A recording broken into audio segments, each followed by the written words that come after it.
Let me give you this. This is really cool. If you take notes, I want you to get this. This is I say sometimes tweetable. Becoming obsessed with what people think about you is the quickest way to forget what God thinks about you. Let me say it again. Becoming obsessed with what people think about you is the quickest way to forget what God thinks about you. Now it is. Now remember, this series is normal versus weird, or weird versus normal. Normal, as we introduced it last week, normal is, Jesus would say, the broad way. Okay, remember he gives us two ways, two gates, two paths. All right, two groups of people. All right, and so last week I wanted you to know that I'm not talking about weird in the sense of the guy I told you about. I actually showed the picture to Sandra later via the interweb. But I'm not talking about being really weird in a bad way. I'm not talking about weird in a good way. I'm talking about weird in a godly way, which means that you're on the narrow path. And he says that there are few that find that. There are many, normal, popular, the path of least resistance, which most of us find ourselves on if we're not careful. And what I want you to get in this series, or get through this series, is God's called you to be different. He wants you to be weird in a God way. Jesus was the first weirdo that ever lived. Everything he did was criticized. Everything he did stood out. Everything was contrary to modern society. You and I, we've gotten too busy fitting in and trying to stand instead of trying to stand out. And this was the catchphrase last week. All right? If you want what most people have, then do what most people do. But if you want what few people have, then you have to do what few people do, and that's get on the narrow road. That's understanding that I'm different than everybody else in the school. So you already go ahead and mark it down. Somebody's going to pick on you. Somebody's going to make fun of you. I'm not saying that's a good thing. I'm not saying that's something that should happen. But I would worry if it's not happening for Jesus' cause. Not because of your clothes, not because of your accent, not because of your color. And so here's what the setup for the series is. And I want you to understand, weird is just not good. Weird is the best. Weird is better than everything this side. And so becoming obsessed with what people think is the quickest way to forget about what God has said about you, what he thinks about you. And don't even look pious at me. Don't look cross-eyed at me. Every single person, you never grow out of this. In some way, you worry or you're concerned about what others think about you. Or you wouldn't stop by the mirror, or you wouldn't make sure this, or you wouldn't make sure you said this, or you didn't say this, or you didn't do this. Everybody in some way, when we're in our teenage years, yes, adolescence, teenage years, it seems to be more heightened, but I promise you, as a pastor that pastors multiple ages, multiple different peoples, I'm telling you, everyone struggles with fitting in. Nobody wants to wake up and go, I want to just stand out today, be the weirdest dude in the group, right? I know some of you, that's just a natural thing for you. I get it. But nobody just says, I want to be so different, okay? All right? Because the natural, stay with me, the normal is to fit in. And that's what we struggle with. We struggle with that. And so I want you to understand that we have to eradicate that. We have to understand that being weird is better than fitting in and looking like everybody else around us. All right? We're on the narrow way. And so, but the struggle, here's the struggle. There's two ways that we struggle with it. You still listen to me say amen? We struggle inwardly, and let me say hashtag the struggle is real. Okay, can we do that? Can we say hashtag struggle is real, right? So say, look to your neighbor and say the struggle is real. Well, you could have thrown a hashtag too if you wanted to. I mean, that's all right, you know what I'm saying? The struggle is real, the struggle is real. And there's two ways that we struggle. Inward struggle, and here it is, the need to please.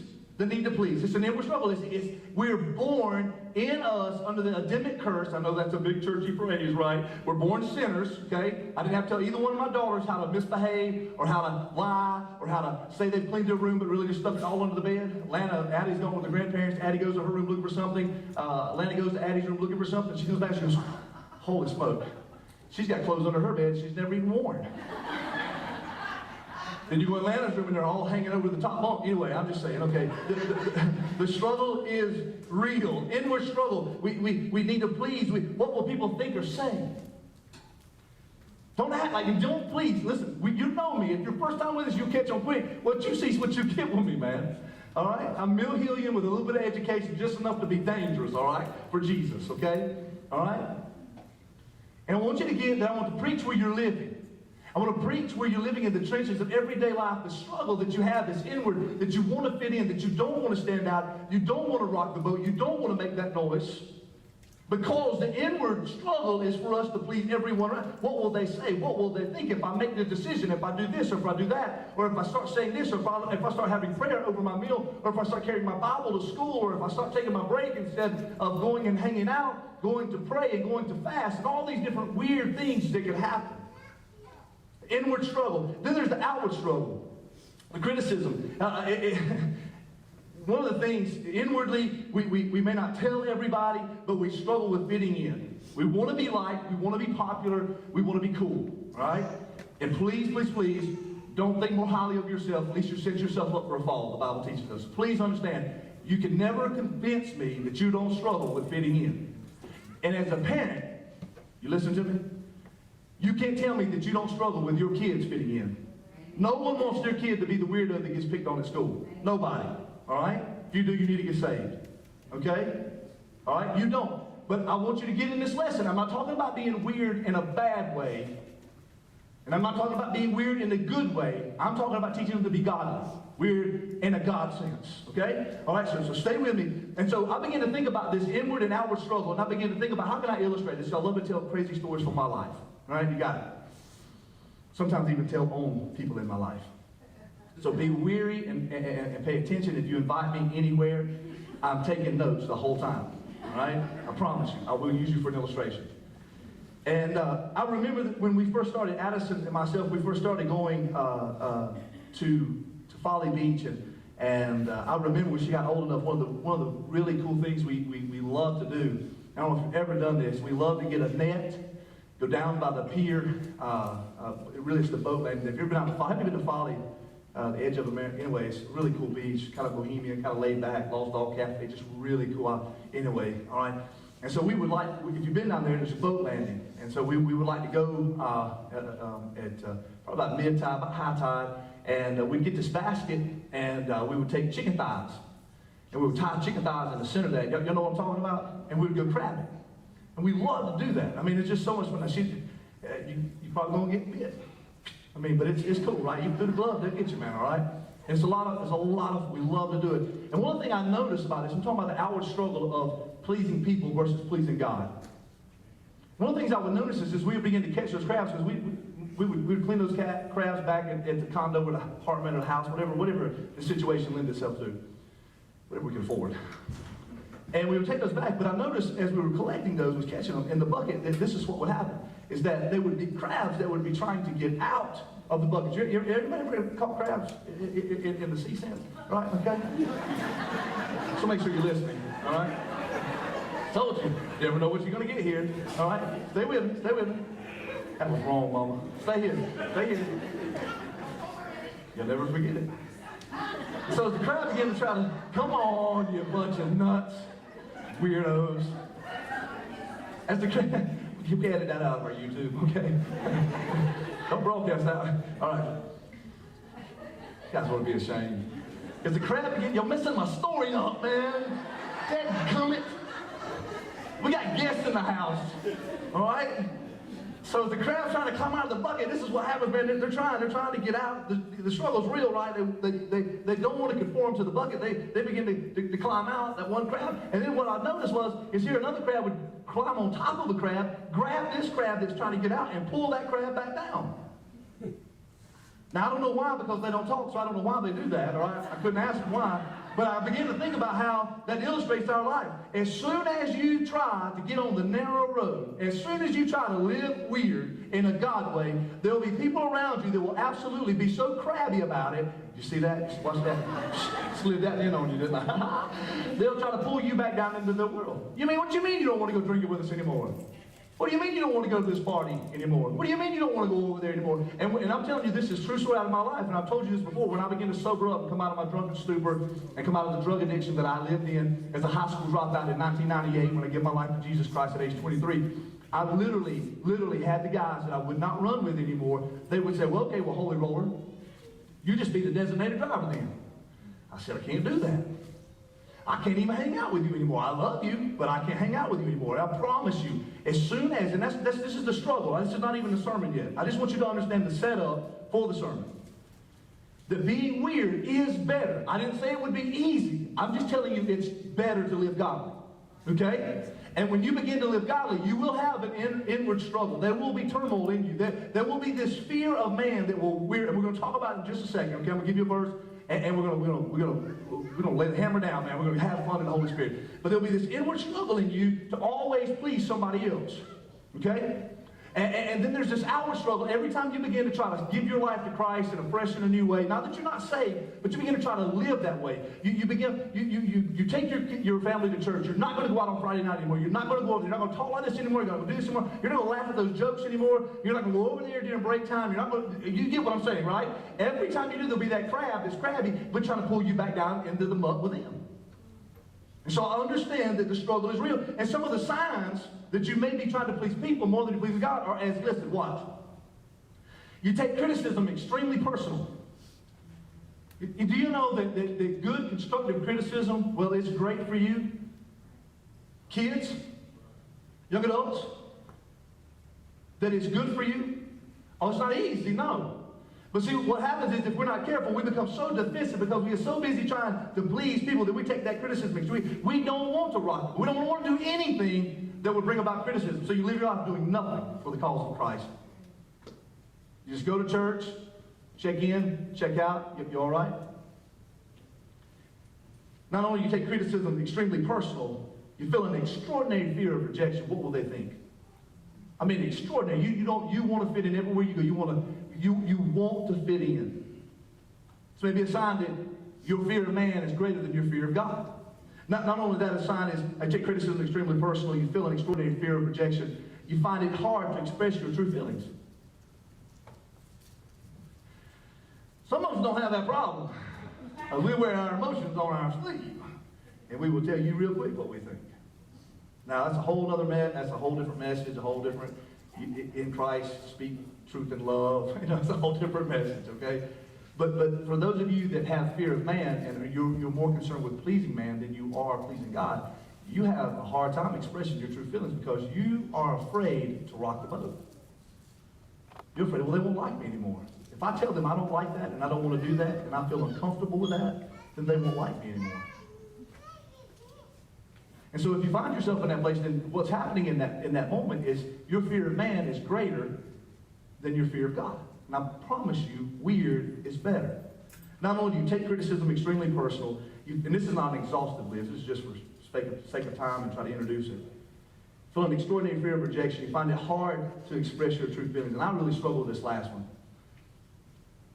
You have a hard time saying what? No. See, you can say it. How about that? You have a hard time saying no. I struggle with it. I struggle with it. And I'm going to be honest with you. I'm being as transparent, and I'm telling you these messages are straight off my heart. They have nothing to do with me throwing a stone at you. Okay? So if it hits you, the guilty dog always yelps loudest. Okay? I promise you. It's not about that. I have a hard time saying no. And one of the, I have double booked weddings. I'm serious as I can be. And if I'm not careful, I will do it again. Why? I have a hard time saying no. And I'm coming from a very personal place. It is a fear of rejection. I don't want you upset.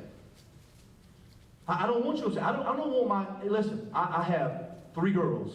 My wife, 2 daughters, well actually 4, and our canine kid, Junebug. All girls. And for those of you that have daughters, and if you've been blessed like me and you have all daughters, and you don't want them to be upset, well, you know it's virtually impossible. Right? It's just virtually impossible. And so I struggle with saying no. So this is what I become. I become a pushover. Everything. It's so apparent in our home, they will come to me. Addison will ask me. She will walk right by Sandra to ask me. Because she knows if she asks Sandra, it'll be no. Not just no, but heck no. And and here's the thing, every time is, I've already told you no, Addison. Why are you going to your daddy with that? Because I'll say yes. Now I might fuss about it. And so one of the signs that we are pleasing people more than we're pleasing God is that we have a hard time saying no. We commit ourselves to everything. And what happens, we end up burnt out, miserable. We're one of those crabby people that you don't want anybody else to succeed, so you pull them down, so you criticize them. I mean, I'm preaching truth. I think I'm preaching better than you're amening this morning. Some of you are taking notes, so you're busy because it's kicking your butt too. Or gluteus maximus if you don't like butt. I do appreciate all the tags and the I like big butts, all right? If you wasn't here last week, you missed that. I like big butts, I cannot lie. It's the butts of the Bible, the B-U-T, not B-U-T-T, all right? I dare you look them up in the Bible. It will mess you up because they're so big, all right? You all right? Yeah? Okay, all right. See? Preaching better than you amen. Stay with me, baby. Stay with me. Struggle's real. Signs. Some of you going, I love when I can see you. Some of you going, I cannot believe. You wanted to visit this church. Oh my goodness. They can buy you dinner after, okay? All right? Pull the Christian card on them. Bless God, Jesus fed them. Okay. Y'all are crazy. Did y'all drink the Kool-Aid before you come in here this morning? Bunch of nuts. Holy smoke, y'all crazy. All right, okay. Do you have your Bible with you? Can I see? Because I'm going to get the Bible. I'm really getting the deep water over here. I don't want to catch those crabs. Okay, here we go. All right. It'll be on the screen. Proverbs 29:25 is our first verse of Scripture. All right. Since we know the signs, we know the struggle's real, we understand becoming obsessed with pleasing people is the quickest way to forget what God thinks about us. All right. Okay. We got to figure out how to eradicate this and look at two things. We got to look at the normal and we got to look at the weird. We're going to look at the normal first, and this is where we find ourselves most 99% of the time. It's Proverbs 29:25. All right, it's on the screen. You found your place. Say amen. I'm going to give you a New Testament verse over in 1 Peter in just a moment, but you don't have to turn there. It will be on the screen. Here's what the Bible says: fearing people is a what? Dangerous trap. Read from this. This is New Living Translation, even though you may have King James, New King James, NIV, whatever you carry. Okay. All right. The message. Fearing people is a dangerous trap, but trusting the Lord means safety. Fearing people is a dangerous trap. Some of you have a different translation. They say snare there. All right? I want to break it down even better for you because I've done my homework. The word snare or trap in the New Living Translation is moikesh. All right? In the Hebrew. All right? I'll give you a quiz later to make sure that you got that. Okay? Moikesh. M-O-K-A. S-H-E is phonetically how it looks. Moikesh. All right? It literally means this. It means a noose for catching animals. That's why some translators put snare. All right? But here's what I want to hunker down on. It also carries with it, it denotes the idea of a hook for the nose. Y'all know what I'm talking about? Yeah. What normally has a hook in it? A bull, a fish. I'm gonna go fishing. Fish, boy, big old bass. No, a bull, big bull ring. You know what I'm saying? All right, like big bull ring. And here's what he's saying. He's saying if you are more concerned with what people think about you, fear of man, fitting in, pleasing people, more than God, then this is what happens to you. It becomes like a hook in your nose. Everywhere you go, yes, I'm putting my finger in my nose, okay? Everywhere they tell you to go, you go. Because all you try to do is please people. Jump from this relationship to that relationship, do this to do that, to make sure they're happy, make sure they're pleased. Yep, let me flick that on you. All right? It's like that. Have I ever told you in my life's history, you stay with me, that I thought for at least one summer, I'll make sure I got that booger. For one summer, I wanted to be a farmer. I did, I really did. I thought I wanted to be a farmer. And not any farmer, watch this, country guys. I want to be a chicken farmer. Y'all remember Nick's Quick? Used to be on Highway 11? All right, Mr. Bruce Nicholson, his son Brett.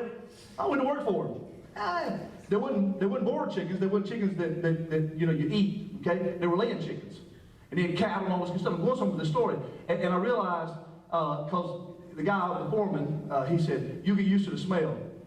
No, you don't.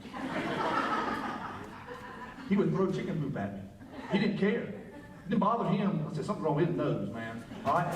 But one of the fun things, all right, if you want to call it fun, that's why farmers are so old looking, man. They work from sun up to sundown, 7 days a week. God bless them. And ain't for this. One of the cool things is that we would work with the cattle.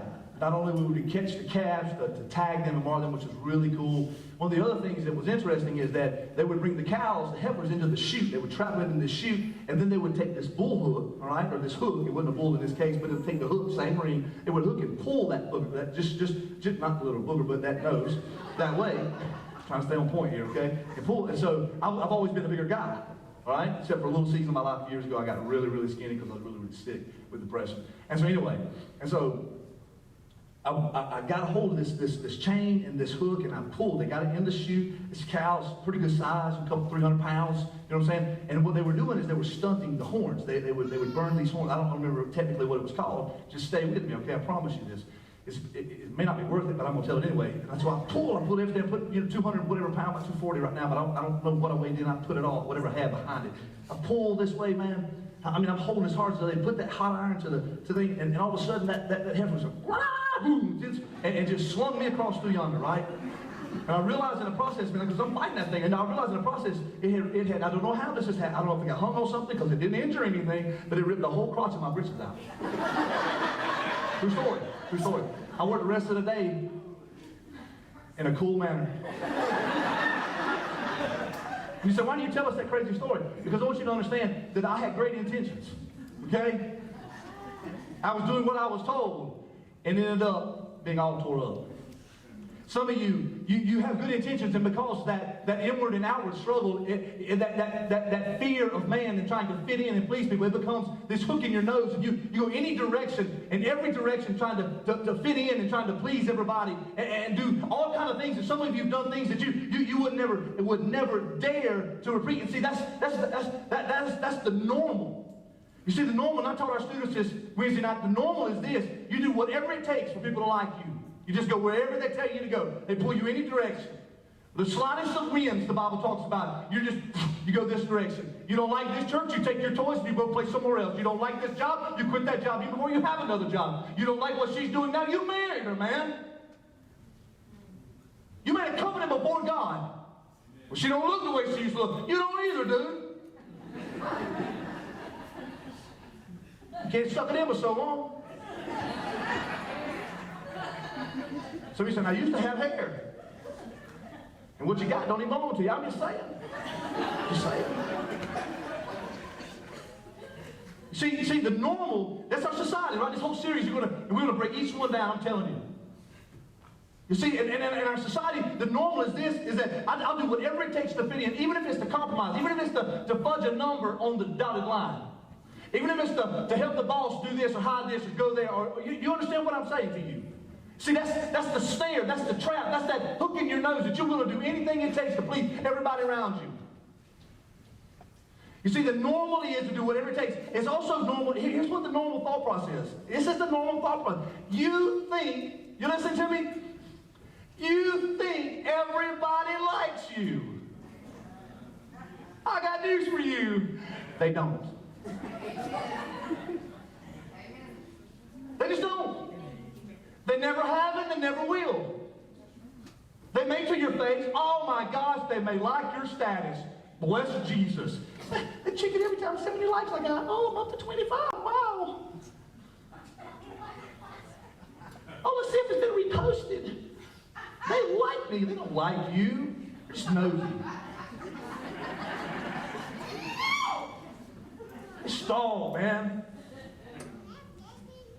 I told our students, I said, man, I've told you this before. As a young Christian, at 23 years of age, I didn't get saved as a young kid. Even though I remember going to Bible school, my mom, my grandmother made sure I was there. It was kind of like a Timothy. And so I had that core value when it was time for God to bring me to a place of service. Well, I remember when I started serving as a children's pastor, all right? I don't know if you know this about me. I've served as a children's pastor. I've served as a student pastor. It was the funnest thing I've ever done. That's why I still do it, I believe. And I still do it in this setting, too. I don't think I'll ever grow up.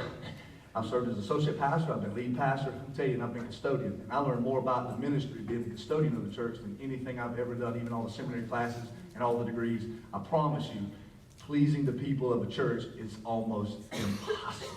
Okay? Too hot, too cold, too loud, anyway, you get what I'm saying? And I will never forget this. Back on track. I'll never forget this. I went to my first, and we have trustees. We don't have deacons here. We want you to be a deacon, which means you're a servant leader, all right? But I went to my first deacons meeting of a traditional Baptist church. Not knocking them. I can talk about them because I still is one technically on paper, okay? And I don't know if you've ever been a deacon or been in a deacon's meeting, but normally part of the process is, each family's got a deacon pretty much assigned to them. They're trying to do it right and trying to keep up. It's a pretty good sized church. And so they would go around the room and say, well, is there any criticism, any kind of complaints, what we need to minister, something the pastor, staff may not know. And I will never forget, remember 98, I got called to the ministry in 99, I went off to school, I didn't have much of a honeymoon at all. I just jumped right in, this is what God called me to do. I tried to run, and this is what he said do, so I'm doing it, I'm still doing it, even I tried to quit again. And so I will never forget it. One of the deacons, one of his family's complaint was none other than the children's minister. They didn't like me. They didn't like me, they didn't like my way of doing it. They didn't have not one good thing to say about me. And I'm being honest, and I know because this is how naive some people still are. I was devastated. That's why I still talk about it with great passion. I mean, it crushed me.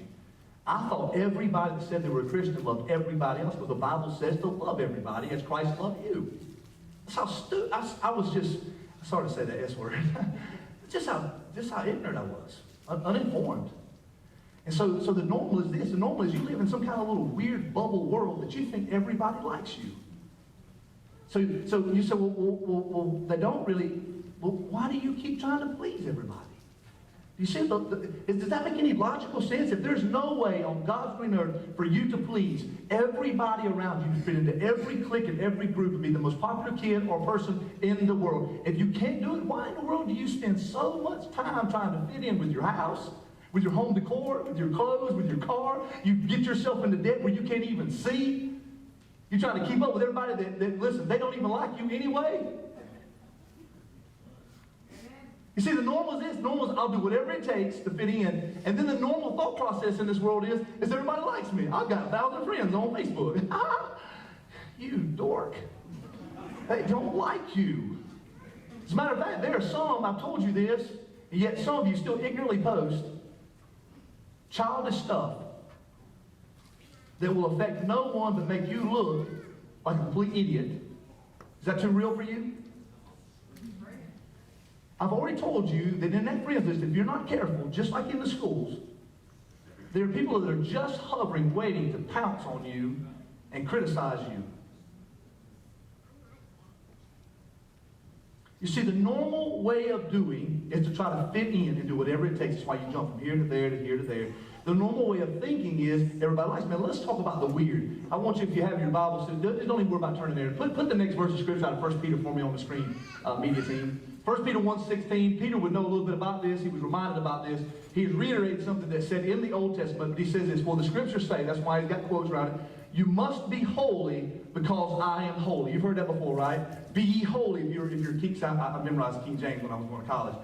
Be ye holy, for I am holy. All right, you've heard that, right? Be holy. And you heard me reference it last week and preach just a little snippet about it last week. Well, this week, I want to talk to you about how this is weird. We've already looked at the normal, trying to please everybody and fit in. It becomes like a hook in your nose. You go, it's what's dragging you around. It's why your life's miserable. No peace, no joy.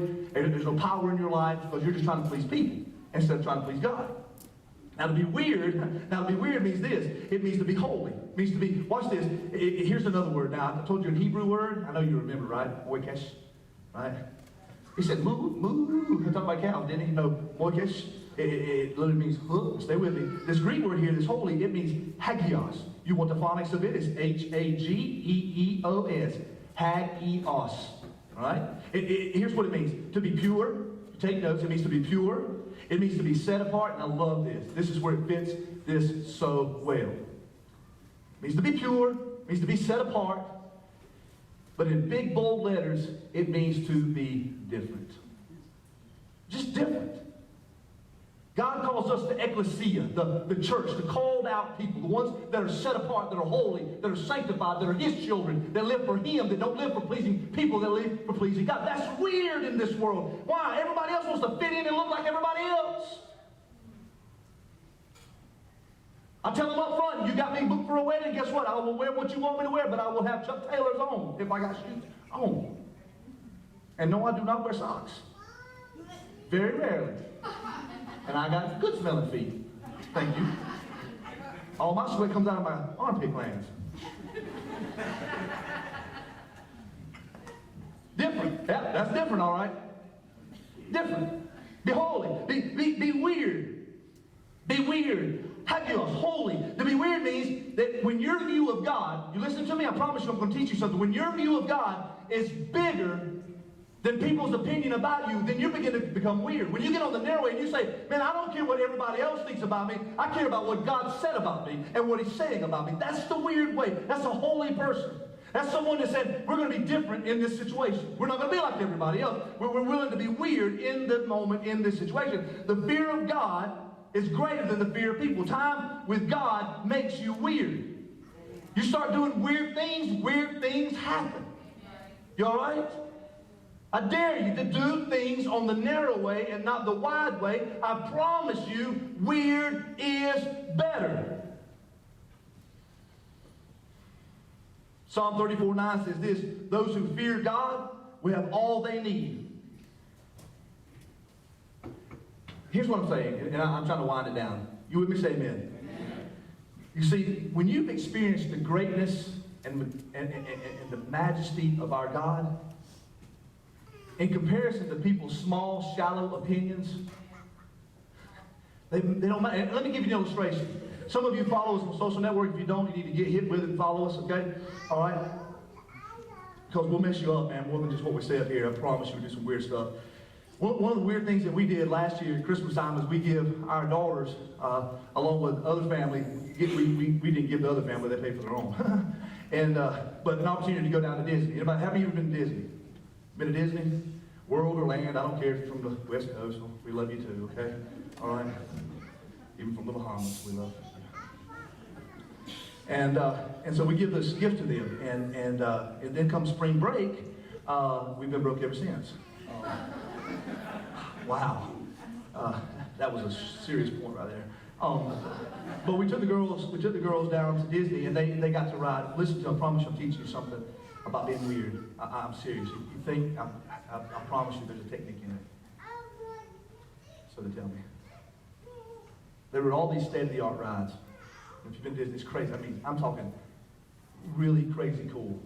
I enjoyed it thoroughly myself, especially the Tower of Terror. That was my girl's probably ultimate favorite. It takes you up, drops you. I mean, it's just really cool, man. It's great movie settings, like the Twilight Zone, and it's just really cool. It's Old Abandoned Hotel, and it's really cool. And I tell you all that not to brag on the ability for us to save the money and take our kids to Disney. No, all right? It took us to just this month to get back on track financially. And so, with 2 houses. Anyway. Well, do you know that down the road here, before you get to the Bounty Land across from Paul's Diner, not that y'all know where Paul's Diner is, I'm talking 123 head toward Clemson, there's a little field there. It's selling buildings in it now, but before all those buildings were put in there, they from time to time would put up this little carnival, little amusement rides. I want you to hear me, okay? Okay, because for some kids, that's all they'll ever get to do. They'll never get, they just, so I'm not knocking it. But I want you to get what I'm trying to say about the greatness of our God. You see, because my girls have experienced those giant rides at Disney and the state-of-the-art ability to make you feel like you're somewhere else, you see, those little carnivals, they just don't do it for them anymore. And see, when you experience the greatness of our God, you begin to see the little pilly-amy things that they say and their lost state of mind really don't have any bearing on who you are inside the greatness of our God. Do you understand that? Let me give you another illustration that some of you can care less about rides. Maybe you know some Yankees. You all right? Can I say that? Y'all know some Northerners. Y'all know any Northerners anyway. Y'all know what I'm saying? We love them and God loves them, man. No. Listen. It is crazy, right? Because I've traveled, right? New York, all over, right? But here's the thing. It still blows my mind, especially if you guys are from up north and have been down here transplants, right? You're right. You're going to really like this because you thought I was picking on you, but I'm not. I know you probably find yourself doing this, okay? There is a mention of snow flurries. Flurries being the key word. And all the bread and milk in every freaking store is gone. I don't know what made that Survivor 101 in a snowstorm. I have no idea. Sandwiches, milk, snow cream, and sandwiches. I knew one of these country folk would know it. I saw the Norm, let's take a note. We got to get bread and milk. No, watch this. Isn't it funny to you that are from up north that get like feet of snow? Isn't it funny? I'm serious. It's your opportunity to make fun of us, okay? All right? We know you do anyway, right? We know not everybody likes us. Go along with the message. Isn't it that way? Isn't it hilarious? I mean, I got a lot of friends, man. They get feet. They don't get out of work. We had some of our friends, man, we've made connection with that are in Green Bay. They laugh. Some of them were teachers up there. They laugh that they call school off. You better dig a tunnel out and get your butt to school. You see, to them, because they've experienced this great snowfall, those little rumors of flurry, they laugh at them. You see, when you live in a place where you fear God more than you fear man, you'll laugh. You'll think it's comical. Talking about me. God get them. Pow! Take that one, sucker! And I ain't even got to tell you. I just go in my closet and pray. Weird is better. Weird is better. Now, I want to give you that. I promise you I'm done with this, okay? When you know God's approval of you, that He approves of you, all of a sudden the opinions of the people don't matter around you. And I was telling Sandy this morning as she come into the living room, and I'm putting final touches on it and praying, and I get nervous about it, and no matter how long I've been doing it. This fellow by the last name of Gunn, he wrote something that I find very interesting. I promise you, I really want you to get this, okay? He said in a family unit, listening, in a family unit, that where there's strong family identity, then peer pressure is weak. Where there's not a strong family identity, peer pressure is very strong for our young adults, as well as you. You say, what do you mean? I'm not judging your home. I'm not comparing my home to your home. But in my home, we pray. We study our Bible. We just made a conscious decision. Now we're perfect. No, we're not perfect. Sandra's not perfect. You kidding me? We're not perfect. We're a blended home. I want to be more blended. I'm praying very seriously. I want more. I'd like to have at least 4. All right, maybe 6 kids. Wouldn't that be cool? That'd be cool, wouldn't it? Yeah. Here we go. This. Yeah, I'm about to say they're saying they'll give me a couple of theirs already. I said that last week. Brandon was like, I got 2. Go 7. All right, now watch this. Now see, that's not for you though. That's not for you. We have our own unique brand of weirdness in my home. See, I want you to get something, okay? I want you to get something, all right? And you know the story. If you don't, let me tell you real quickly. Over a year ago, Lana became our daughter. She took up residence, and she has since then been imprinted as a Hendricks. We're messing her up. When she comes to live with us, and some of the other families are here that have her siblings, and we love that we have the connection, and we love it. Some of you are signed up to be foster. I'm excited about what God is doing in our community. Because kids who get placed in foster care have to go to a different county because there's no home open here for them in Oconee County. Did you know that? Oh, you'll hear more about it in days to come. And so one of the things that when she came to live with us, she was very, very quiet. And it was just the way, it was natural, right? I mean, I don't know, and I'm a loud guy, right? I mean, I'm just in the middle of everything. I'll all of a sudden go, ah, woo! I'm just crazy like that. I'm just like, must have been one of those trips I took on whatever I took and didn't come back. Some of it didn't just come back with me. I mean, I'd like to say it was the Holy Spirit, but I don't think it's the Holy Spirit. I'm just weird like that, man, okay? One of the weird things, and we made a conscious decision to do this, all right, is that every night we're going to pray together. Every meal, we're going to join hands, we're going to pray. We do it in restaurants, man. It's a little weird sometimes. It was weird for me at first. I mean, I'd go to pray and the kids have their hands out like this. They're like reaching over breadsticks and stuff. I'm like, I want that breadstick. I'm going to bite your arm, chick. I'm hungry, okay? And people look at us. I mean, we've had people literally, we've had people get up from their table as they're leaving, walk by our table and say, I want to just say thank you. I had no idea that it was making such an impact. I'm talking about family identity. That on the nights that we forget, I've told you this, because guess what? The preacher forgets to pray. I forget to read my Bible. On the nights I forget, well, the kids won't let me forget, especially Lana. She'll know what day the devotions, she's got it marked.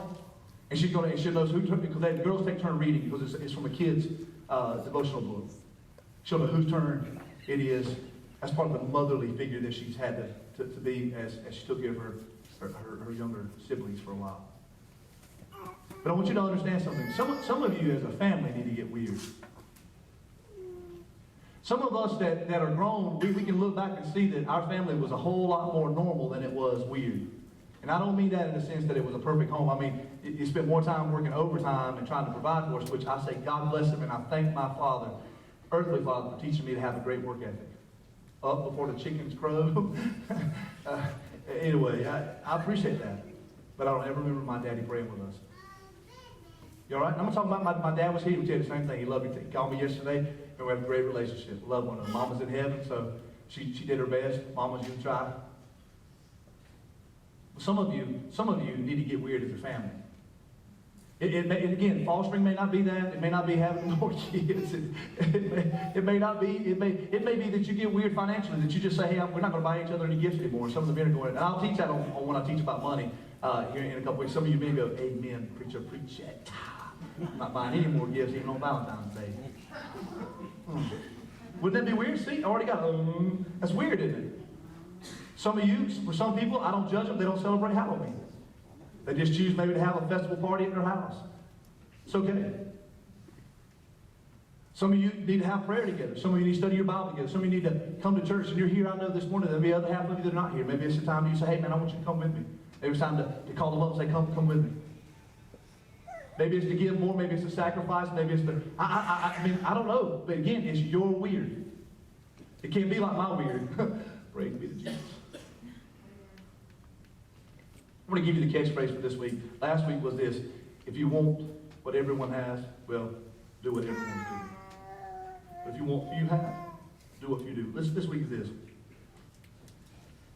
It's so simple. I can't please everyone, but I can please God. Let me say it to you again. I can't please everyone, so stop trying. But I can please God. And that should be the most important thing in your life. He said, be holy, for I'm holy. Be different. Be weird. Stop trying to fit in. You will never please everyone. Student, you will never, ever please them. And if you have to do something to please them, you don't need to be with them at all. Single moms, if you have to do anything to please someone else, compromising your values, you don't need to be with them at all. Do you understand me? I can't please everyone, but I can please God. And we should start with our family.